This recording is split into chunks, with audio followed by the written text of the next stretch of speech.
Hello, hello, hello, hello, hello, hello, hello, hello. I am trying to go out on Facebook Live. You erased it? Yep, trying to go up on Facebook Live. I'm trying to go live on Facebook Live.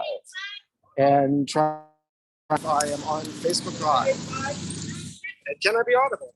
Facebook Live. If somebody can hear, just tell me. Okay, great. All right. Lovely. So I'm audible on Facebook Live. You can hear me on Facebook Live, right? Am I audible on Facebook Live? This is a repeat question. Am I audible on Facebook Live? Hello, hello. Am I audible on Facebook Live? Yes, excellent. Okay, then I think that we are pretty much set to go. We're going to be just a few more minutes getting set up, and then we'll commence. Thank you so much for joining me for Central Park Jogger. And thank you, Michael, for getting me all set up. Okie doke. We are now on Facebook Live and Audible, and we are recording and we're live. Okay, and I'll be back in just a second to begin the show. Yay! Okay, lovely. And I'll be with you in just a second.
Blah, blah, blah, blah, blah. This is a sound test. This is a sound test. This is a sound test. This is a sound test. This is a sound test.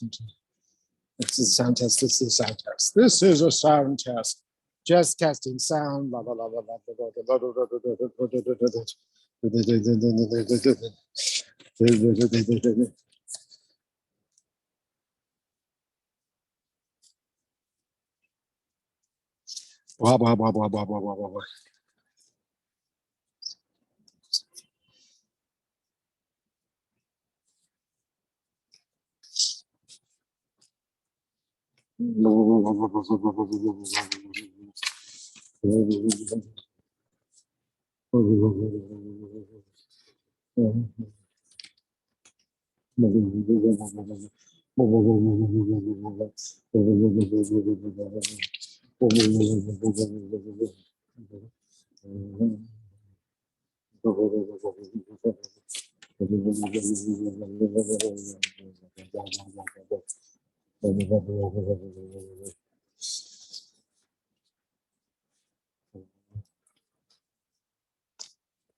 Mum, mum, mum, mum, mum, mum, mum, mum, mum. Still testing sound. Still testing sound.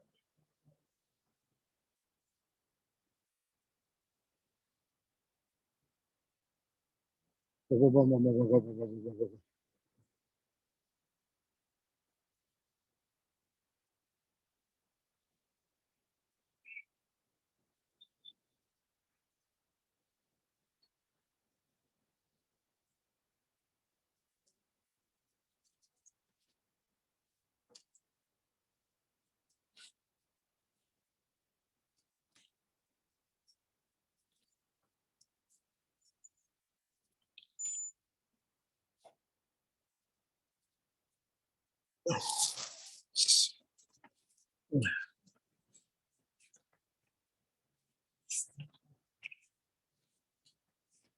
mum, mum, mum, mum, mum, mum, mum, mum, mum, mum, mum, mum.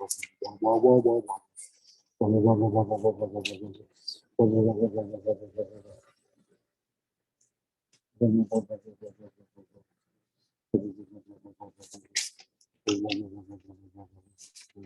Whoa, whoa, whoa, whoa, whoa, whoa,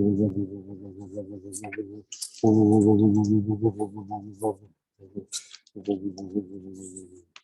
whoa, whoa.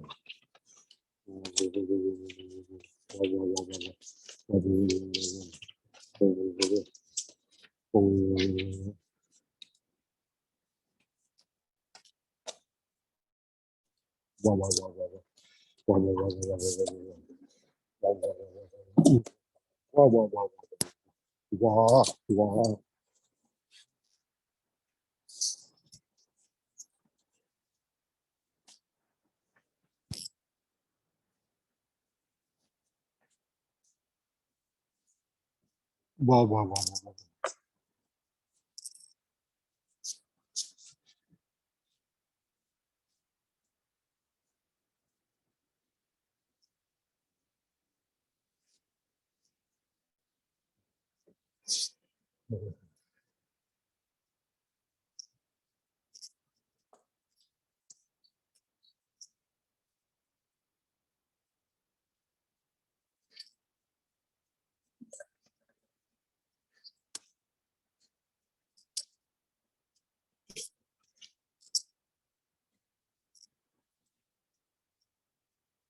wah, wah, wah, wah, wah. Wah, wah, wah, wah, wah, wah, wah, wah.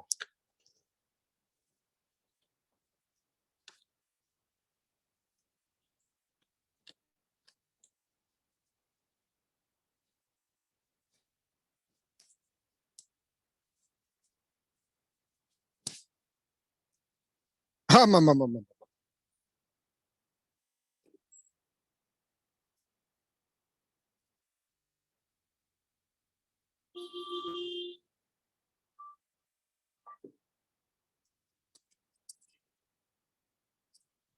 Hello, I'm John Fisher, and this is Central Park Jogger.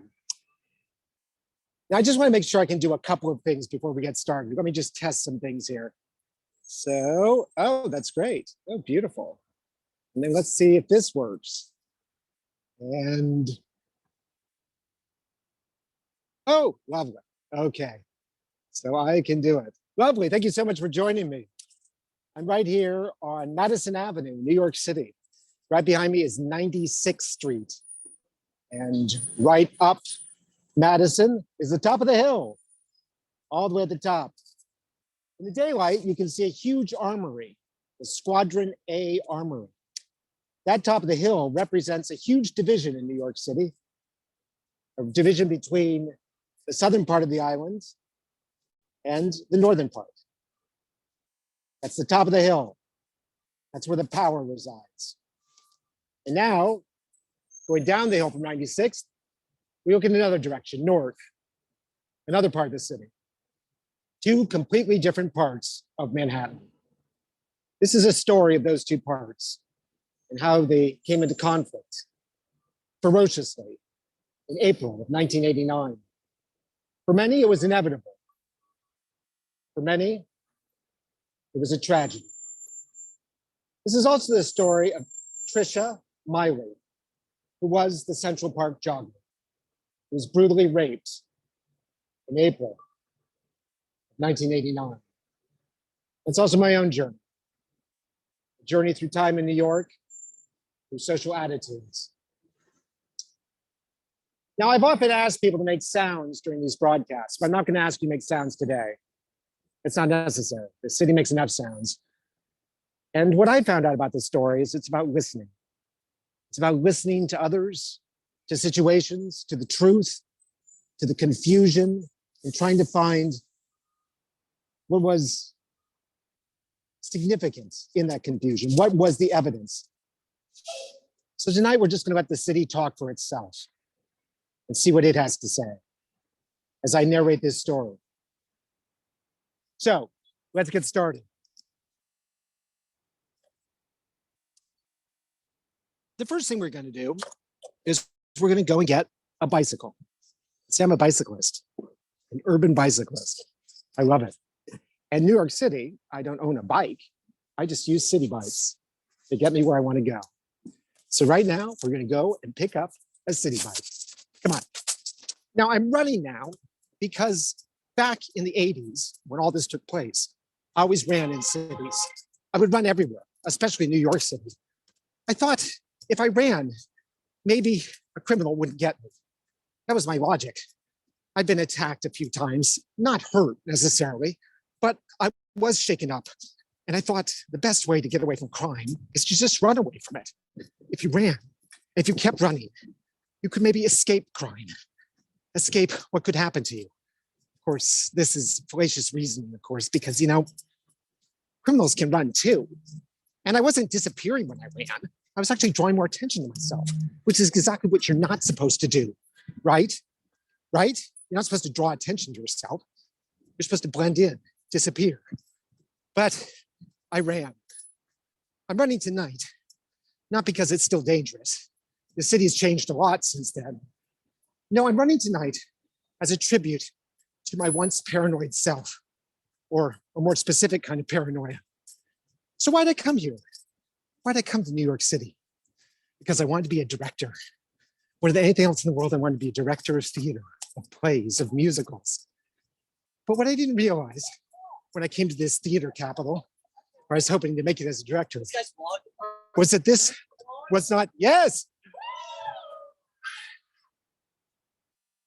What I didn't realize was that this was a story that no director could control.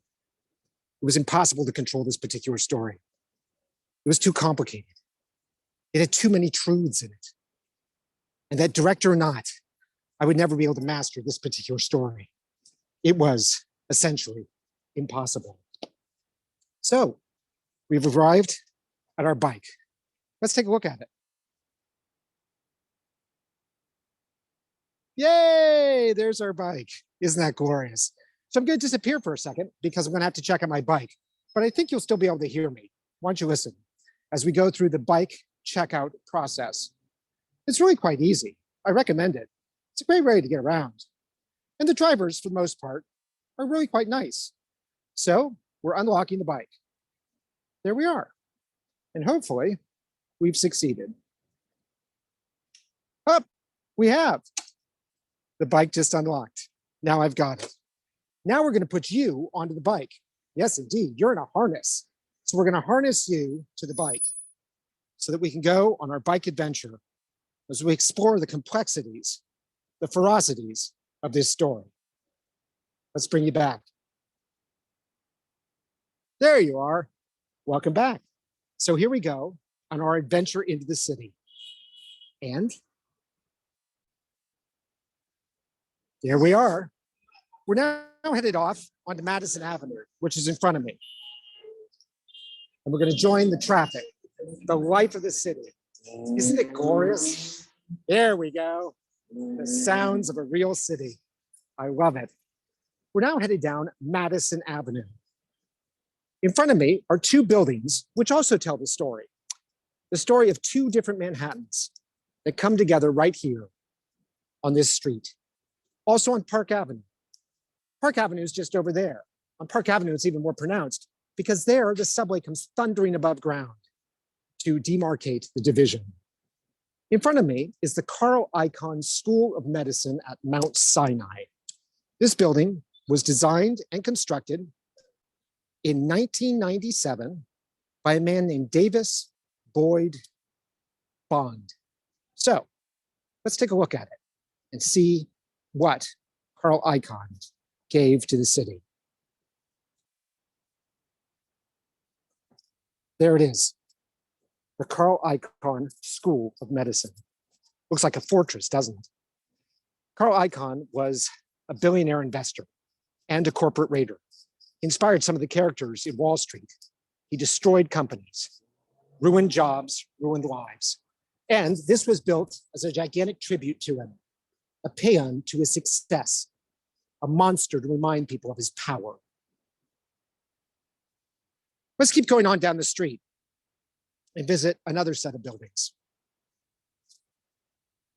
which are right beyond this one. And they too tell a story of Madison Avenue near 96th Street.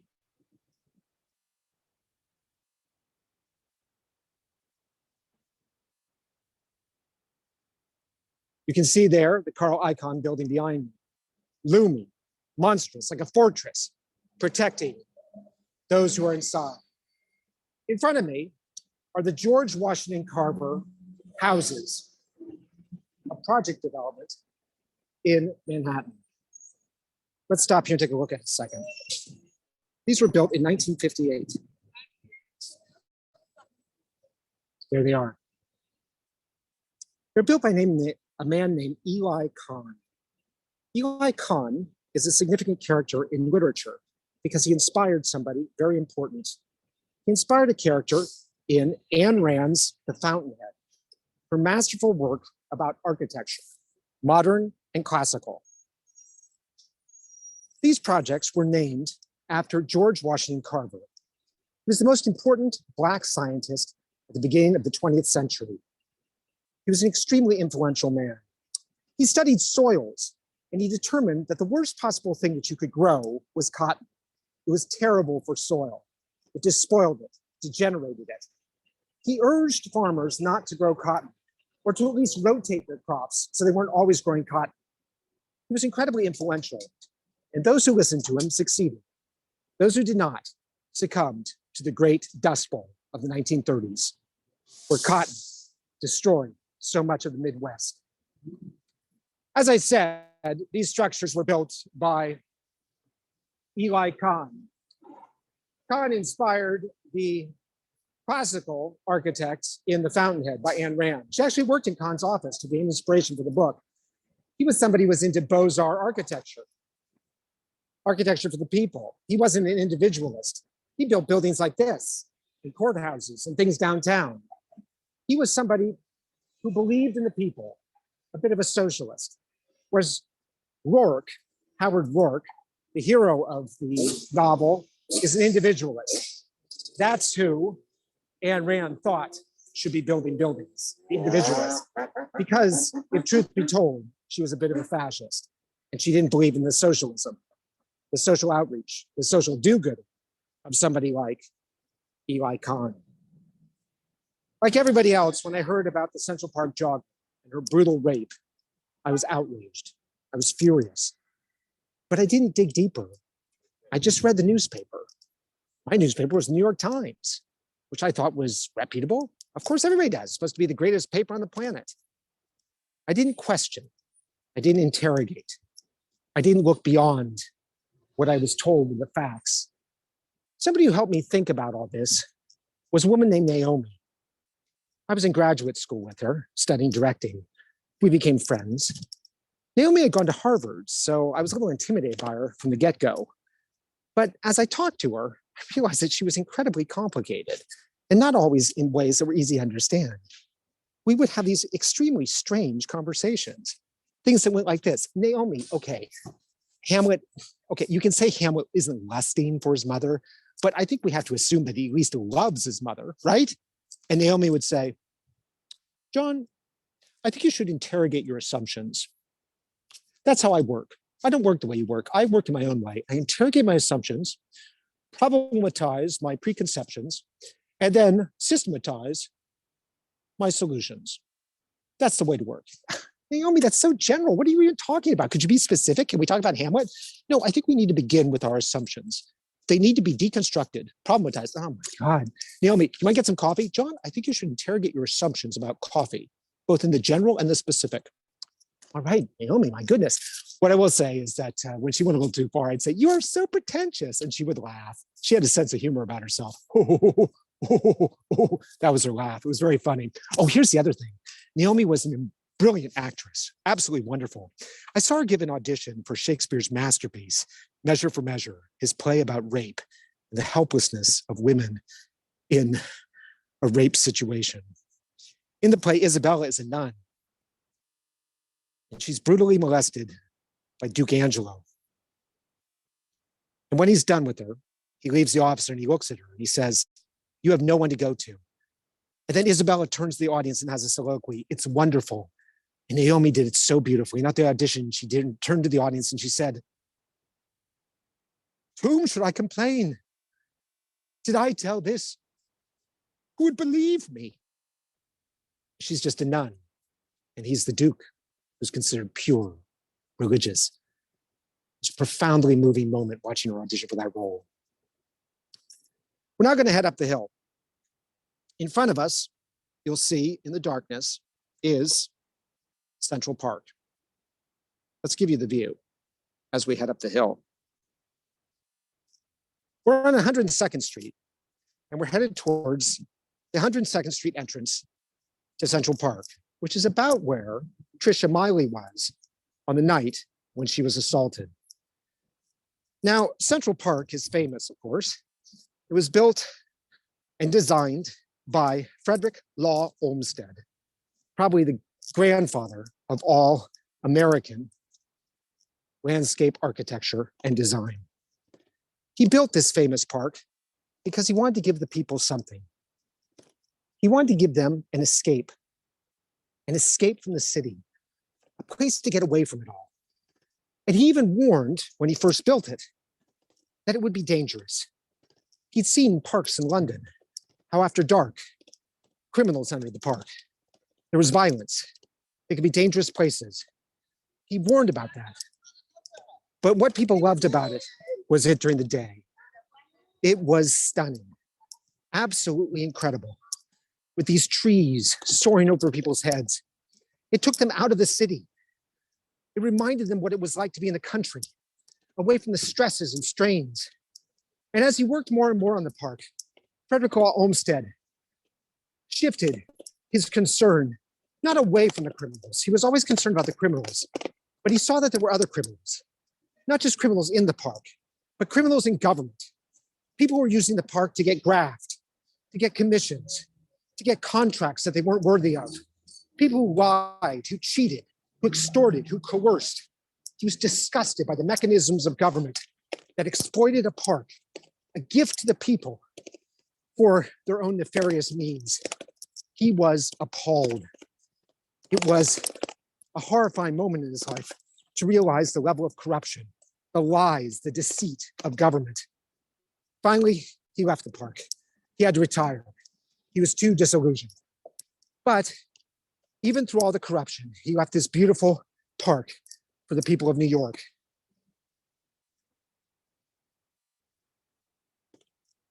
Trisha Miley loved to jog in Central Park.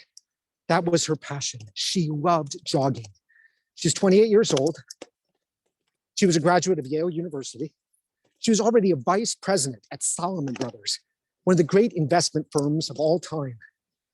She was white, and she loved jogging. Now, she talks in her book, a wonderful book called I Am the Central Park Jogger, where she actually came out and said her name, which had been kept from the public for years. She said, I am the Central Park Jogger. And she talked about her passion for jogging, which came out of her anorexia when she was a teenager. She wanted to have control over her body as a teenager, but anorexia was dangerous. It could kill her, and she knew that. So she graduated from anorexia, she says, to jogging. And jogging became the way that she controlled her life. She loved it. And she would head into Central Park in the middle of the night and jog. Now, people told her this wasn't wise. In 1989, even now, it wasn't wise to be in the park where you're isolated. But she said, it's not a problem. I've been doing it for 2.5 years and it's fine. But why at night? Why not during the day? She was ambitious. She started work at 7 a.m. She couldn't jog in the morning, and she didn't get off until 8 p.m. So she would have to jog at night. On the night of April 19th, 1989, she entered the park. She was running furiously. She loved it. She loved marathons. She ran 10Ks in New York City. She adored running, the running life, the passion, the fury, running through the city with the buildings surrounding her. It made her feel like New York belonged to her. It was all hers. Around her was silence, but outside of that silence, buildings, cars, people laughing, excitement. The city became hers when she jogged. It was a beautiful night, April 19th. She lived on 83rd Street.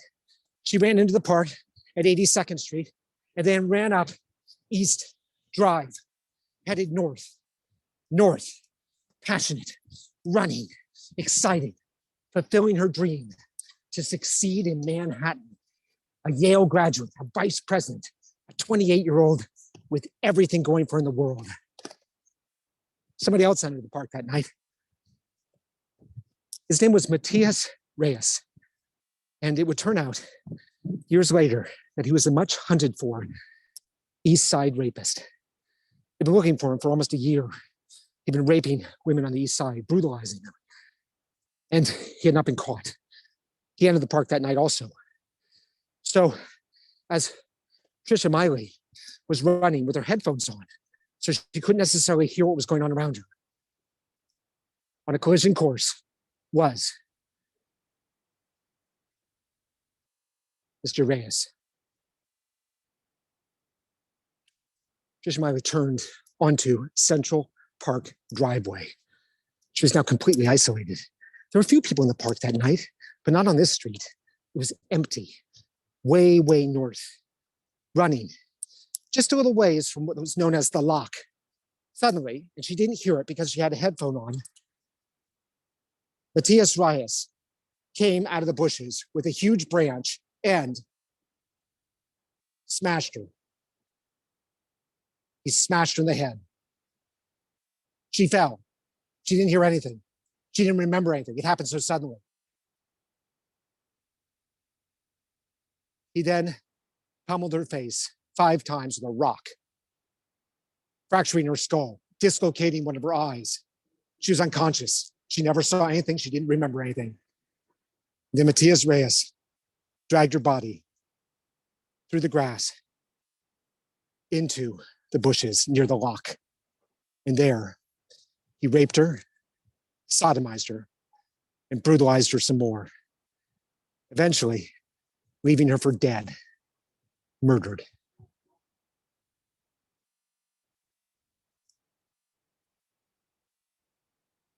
Was Matias Reyes arrested? No. He left the park, undiscovered. Nobody knew he'd been in the park that night. Nobody knew that the East Side Strangler, the East Side Rapist, what would become the East Side Murderer, had struck again. In custody that night, at the Central Park Precinct headquarters, were 5 young men. They'd become known as the Central Park 5. Their names were Antron McCrae, Raymond Santana, Kevin Richardson, Yusef Salam, and Corey Wise. They're between the ages of 14 and 16. Young men, children, boys, really. They were described later, at the time, as Black and Hispanic. They were in custody, or being detained is the better word for it, for being in the park after dark. It's unclear what they actually were doing in the park and why they were detained, specifics, but the police had them. The next morning, when the body of Trisha Miley was found, she was barely alive. She'd lost a lot of blood. She barely had a heartbeat. She had hypothermia. She was naked and laying in the grass. Suddenly, the police were looking for the rapist. And who they have in custody? They had these 5 young men. And immediately, the police tried to pin the rape on the 5 men, the Central Park 5. They denied it. They said they hadn't been there. They hadn't raped her. They didn't even know each other. But the police had them in custody. They were going to make it stick. They were going to make it happen.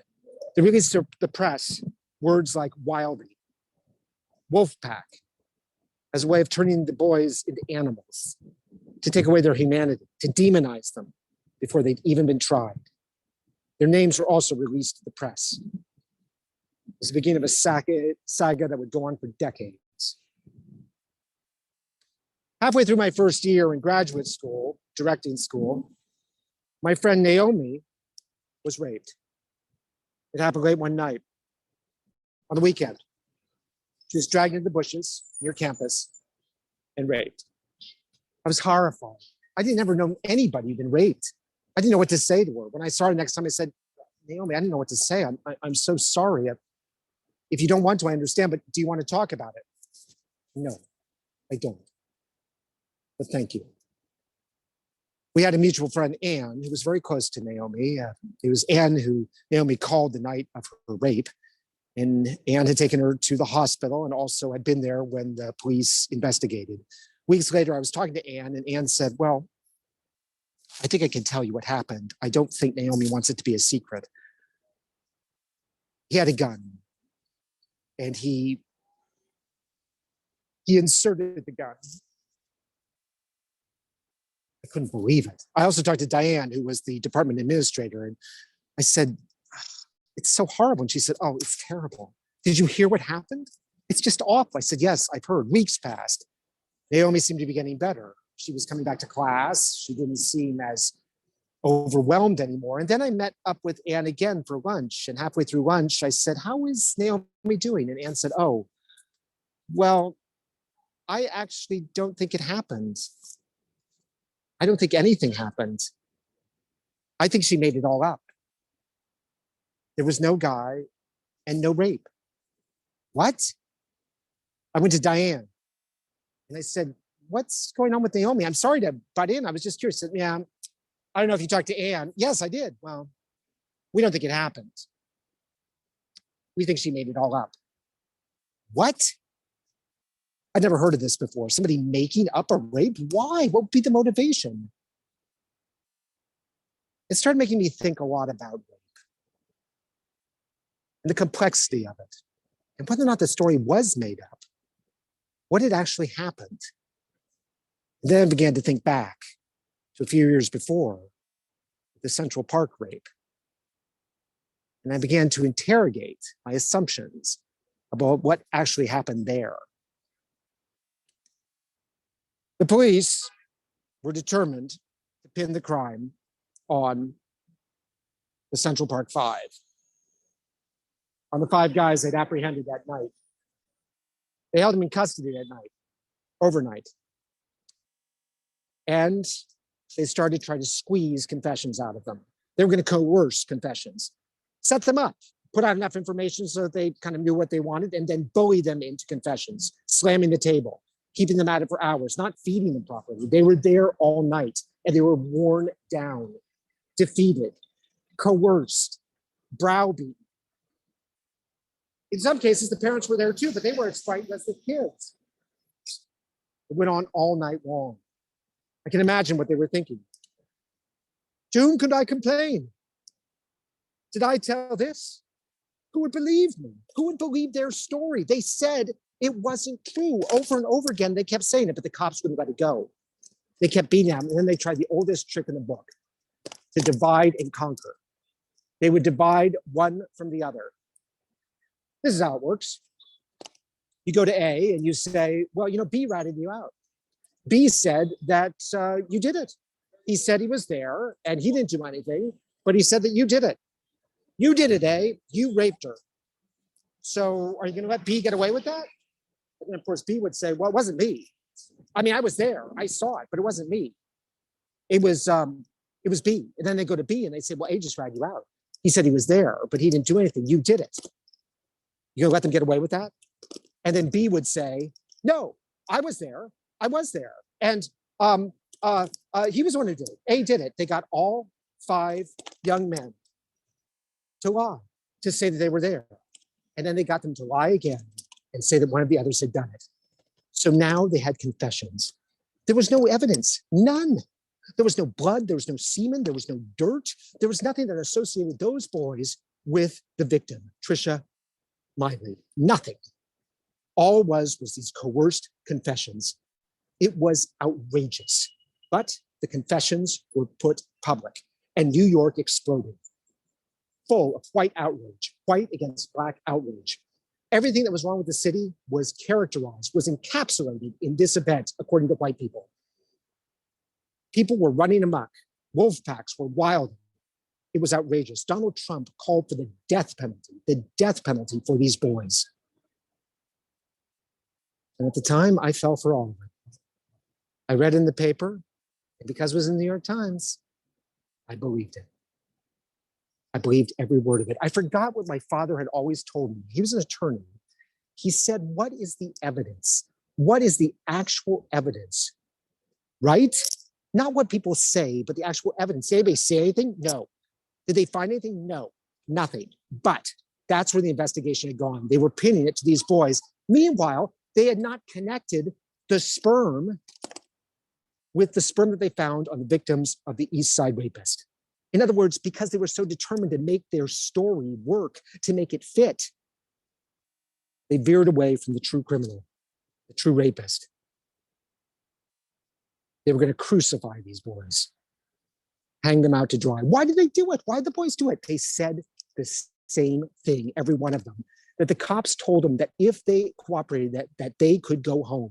That's all the boys wanted to do. It's all they wanted to do was go home. They just wanted to go home. 24 hours. Longer being interrogated. If they could just cooperate, they could go home, when in fact they were implicating each other and burying their own grave. Just go home. That's all they wanted. Well, I had Naomi. I thought about her. What had happened to her? The mystery of her rape. And I began to think about this one. What was the truth of this rape? What was the fact? Because this was too simple. They went into court. In court, the only evidence presented were the confessions. The defense attorneys tried to pull them apart, but they were unsuccessful. The jury wanted to believe. They were determined to believe. All of New York wanted to believe. It was almost predetermined, because if the jury delivered the wrong verdict, they might be lynched by white New York. But they deliberated for 12 days because one juror held out, juror number 5. He kept saying, there's no evidence. Just these weird, coerced confessions. They don't make any sense. The confessions contradict each other. They don't even line up with the police schedule of the events. They've got them all over the park. The police say they're here, but then they're here. It doesn't make any sense. And he kept going back to that for 12 days. He pushed. He said, no, I'm not going to do it. But eventually they wore him down. And eventually, out of exhaustion, he joined the others and voted for conviction. He said the same things the boys did. He said, I just wanted to go home. I got tired. I was worn down. Incredible. The head of the jury said to me, he said, well, that's how it's set up. It's set up to wear you down. That's part of the process. Just as the boys fit the story of everything that was wrong with New York was going to be solved by crucifying these boys. That was the story that the cops wanted to tell. The jury was telling its own story and cooperating. The boys were found guilty, and they were given 5 to 7 years each, except for Corey Wise, who, because he was so old at 16, was given 13 years in maximum security. He had a brutal imprisonment. First went to Rikers Island, brutalized. Were they paroled for good behavior? They all demonstrated good behavior. No, they weren't, because every time they went before the parole committee, the parole committee said, do you feel remorse? They said, no. How can we? We never committed the crimes. And they were thrown back in the slam. They served out their sentences for 7 years and were only released as convicted felons after their 7 years. Corey Weiss was still in prison. Now, in 1992, not long after the verdicts were handed down, Joan Didion wrote an incredible piece called Sentimental Journeys about what happened. Now, she hardly seems like somebody who'd be sympathetic, empathetic, whatever, to these 5 young men. She lives here on Park Avenue. She has a condo. She's the president of her co-op association, right? She's much more about the top of the hill, this part of Manhattan, the southern part, before it breaks and goes downhill. This is her country. And yet she wrote an essay called Sentimental Journeys about all the confusions of this case. She began with the naming. She resented how, as a journalist, she was not allowed to name the rape victim. All the boys were named, even though they were minors. They were named in every single paper, but the rape victim was not. Why? Because she's a victim of rape. And victims of rape are not named in the press. Joan Didion saw this as insulting to women because it was treating rape as if it was shameful, as if the woman was somehow responsible. That's what Joan Didion said. She thought it was outrageous that minors, 14 to 16-year-olds, could be named in the press, but not the rape victim. She thought that was insulting to the rape victim, as if she was somehow responsible, that her shame would defeat her. Also, Joan Didion talked about the evidence. She said the evidence was ridiculous. Even the confessions sounded like they were written by police officers. They did not sound like they were written by 14 to 16-year-old boys. It was completely unpersuasive. And finally, she talked about the story. The one thing she did understand about this case was the story. As a journalist, it's always about the story. As a screenwriter, she knew it's always about the story. What is the story you want to tell? And is it going to excite people? There were hundreds of rapes in New York City that year, but this one was the story. It was the story of New York, crime, and the battle between the races. It fit that. And it was be used as a way of drawing a line in the sand by Ed Koch, by Rudy Giuliani, by all of them. Even David Dinkins would draw a line in the sand with this story. Joan Didion was appalled. And this is long before anybody knew the truth of the case. So what happened? Well, the boys served out their terms. They got out. Corey Wise was still in jail. He'd been in jail for 13 years. It was 2001. And he had a new jailmate.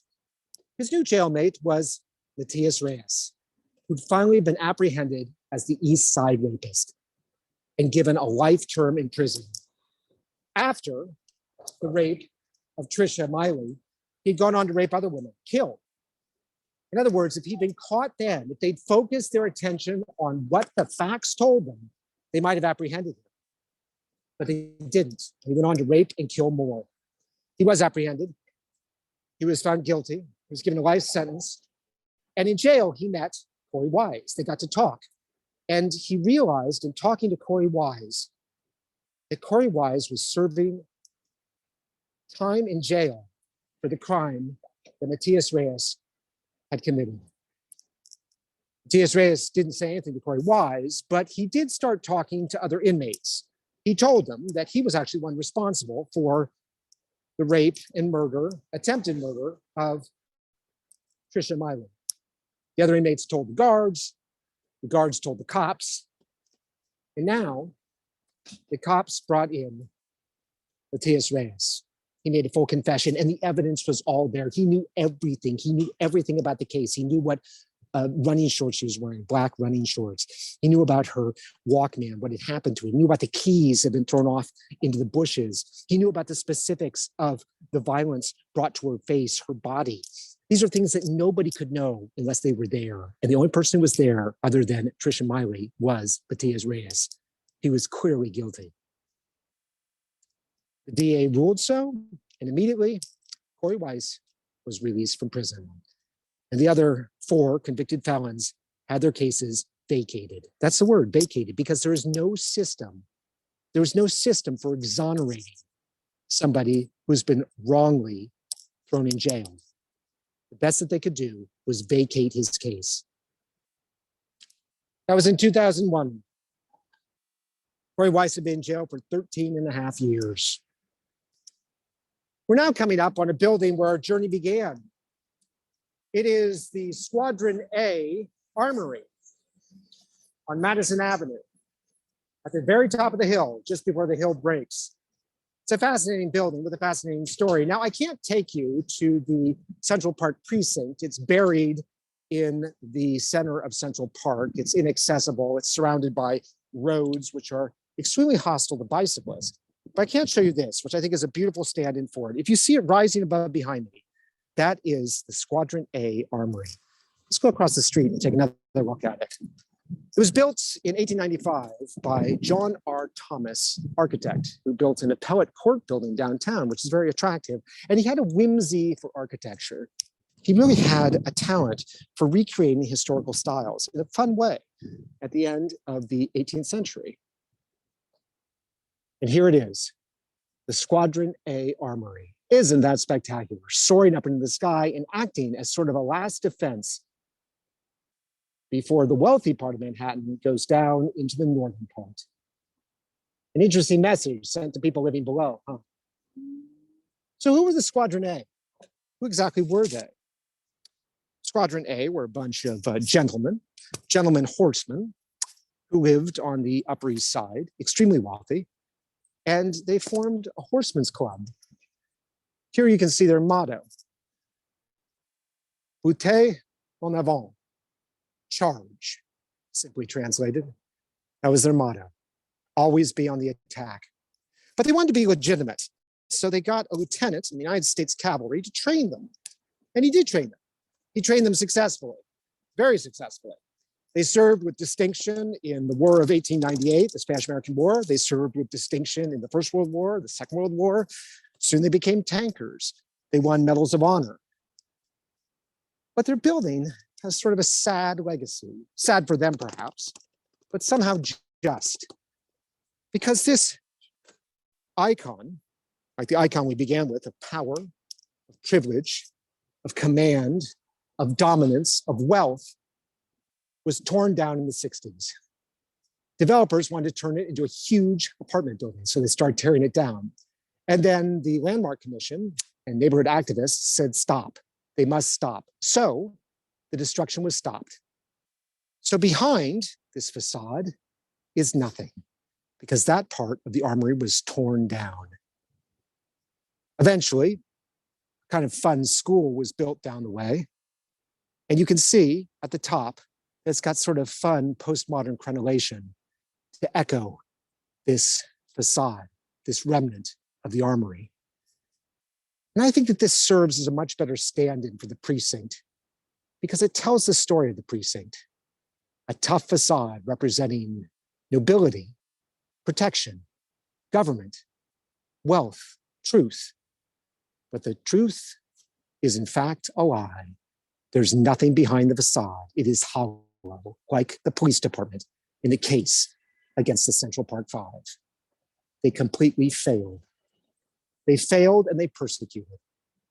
They were truly a facade of power, which masked a lie, an emptiness of cruelty. The Squadron A Armory.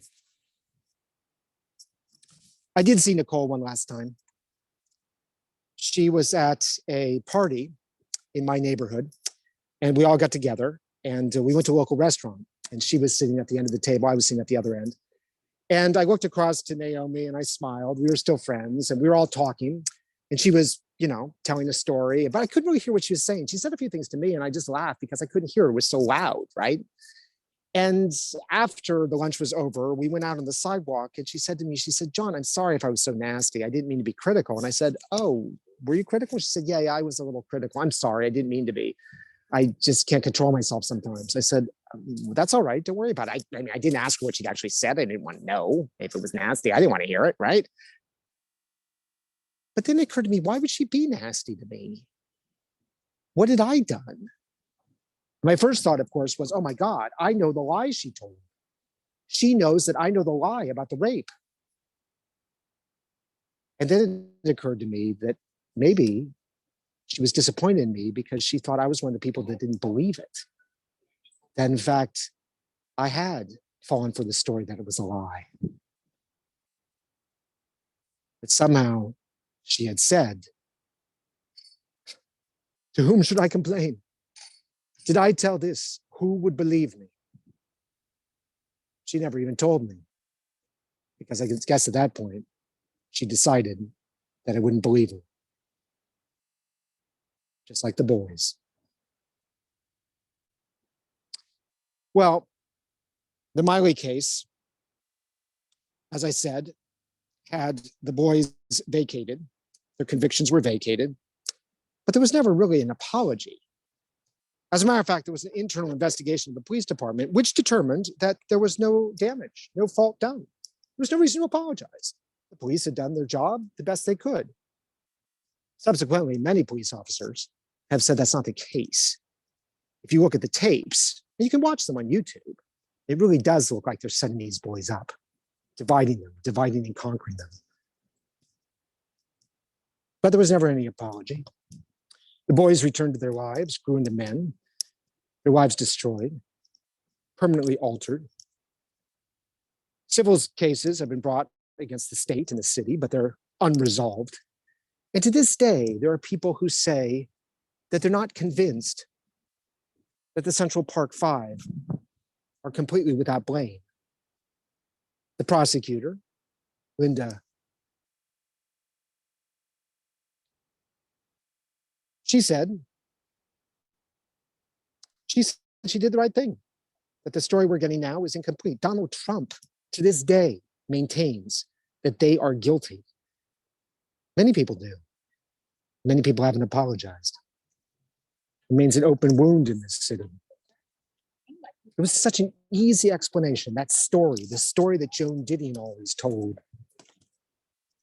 And I think about talking to people about this, and I mentioned it to several people. One friend of mine was here, and when she heard about it, she went to the hospital and gave blood to the hospital that Trisha Miley was in. She actually gave blood. And another friend of mine said she was horrified. She was like, as a Black person, I realized that if the police want to say I did something, even if there's no basis in truth, they can make it happen. They can just say I did it, and everybody will accept it. I might have to do time. Another friend of mine, I told the whole story about Naomi, and she said, yeah, a lot of women's stories aren't believed. And even then, I was still thinking that maybe the story was made up. She said, yeah, I hear that a lot. I think of Joan Didion's sentimental journeys. What she was talking about when she talked about sentimental journeys was ideas in our heads, stories that we tell ourselves, things that we want to be true.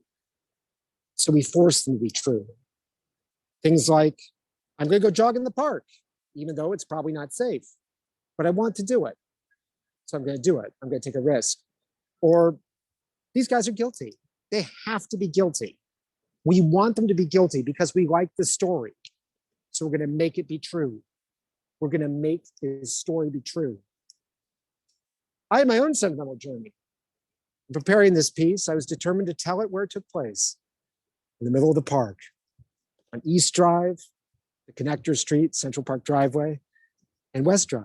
I was going to ride the route that she was going to run in the middle of the night at the same time she did. And my husband, who is wonderfully clear on things, said, no, you're not. Are you crazy? That was my sentimental journey. I don't know what the solution to all this is. If you watch the interviews with the Central Park Five, they're heartbreaking. If you read Trisha Miley's book, it's amazing. Absolutely amazing what she went through. And she knew nothing that was happening. And she doesn't completely accept what the outcome has been. Even she has doubts about who actually did what to her because she doesn't know. But she doesn't blame anybody, which is very interesting. But if there are heroes of the piece, I think they must be the Central Park Five. They've given us a gift.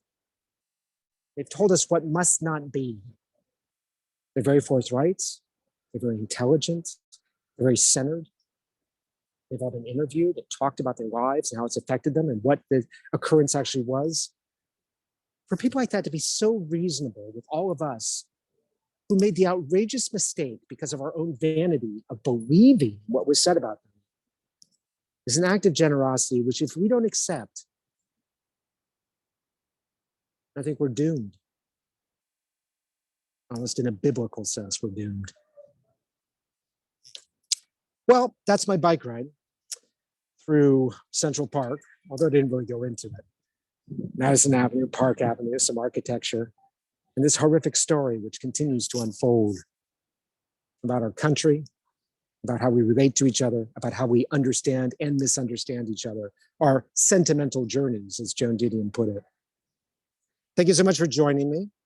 I will be back next week live at the LGBTQ Center on, I'm gonna get this right, West 13th Street in Manhattan, performing my piece called Keith, about the downtown art scene in the 80s. And you can come to that live. Just check it out at Sassymouth Presents. But for tonight, thank you for being here. I couldn't do the show without you. Thank you for coming on my bike ride. Thank you to my wonderful husband, Michael, who facilitated all this on Zoom and Facebook Live. People have asked if we can make donations. Well, Sassymouth doesn't take donations, but if you want to make a donation, you can make it to Theater Rhinoceros. That's therhino.org, THERHINO.org. You can go there and make a donation if you'd like. But more than anything, it was a pleasure having you here with me. It's a beautiful night in Manhattan. I'm going to park my bike because I only get it for a certain amount of time. Then I'm going to check it back out again, and then I'm going to ride home. You're a terrific audience, and good night, live from New York City. I'm John Fisher.